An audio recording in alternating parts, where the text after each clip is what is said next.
Now, 1 in 3 Australian households is going hungry, according to Foodbank's annual report. The new figures have led to calls for the government to take stronger action on food insecurity. Stephanie Ferrier is at Foodbank in Melbourne and joins us. Steph, just how much demand is there for these services?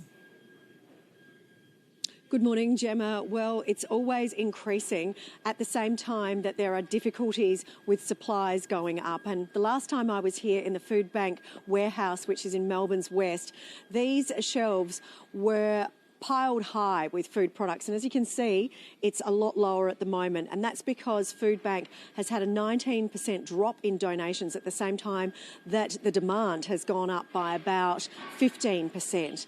Now, if we take a look at Foodbank's hunger report in its 13th year, it's found that 1 in 3 Australian households, or 3.5 million Australian households, now experience food insecurity. That figure rises to 1 in 2 when you take into account people who rent, and 2/3 of the households of people who have either medical difficulties or disabilities are experiencing food insecurity. And that is 3/4 of those extreme food insecurity. So to give a little bit of a personal picture on those statistics, I'm now joined by the Chief Commercial Officer of Foodbank Victoria, Katie Fisher. Thank you very much for coming on. And just to explain some of the stories that you're hearing out on the front line.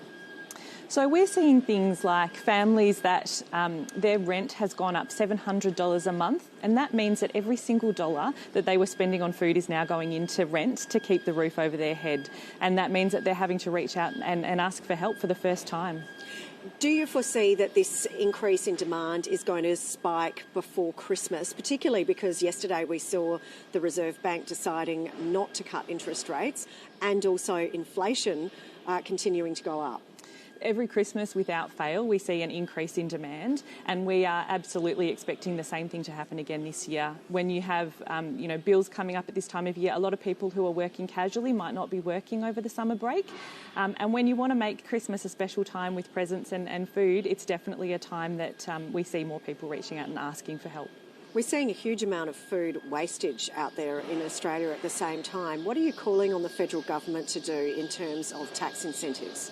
Well, when we know that there's such a critical problem with waste, and at the same time there is the demand from a food relief side of things that we've never seen before, that we need a system level change around incentivising growers and wholesalers and manufacturers to move that surplus product into the food supply chain so that it can go through to communities and individuals who are food insecure. Because often we hear from farmers that it's just not even worth their while to be able to take it outside the farm gate.